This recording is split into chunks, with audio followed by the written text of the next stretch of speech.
March 1 ఆదివారం జరిగిన India versus West Indies match. ఆ మ్యాచ్ గెలిస్తే సెమీఫైనల్.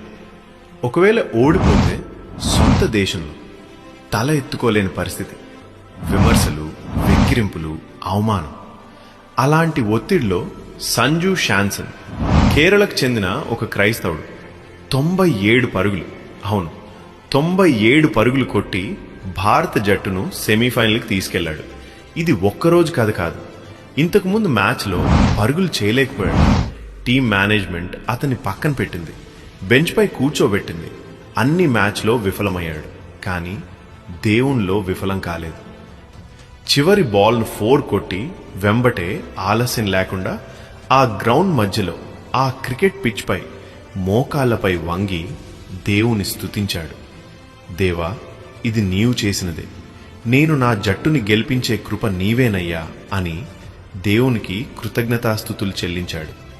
ఇప్పుడు నేను నిన్ను అడుగుతున్నాను, ఒక క్రైస్తవుడిగా, నువ్వు దేవుని స్తుతిస్తున్నావా?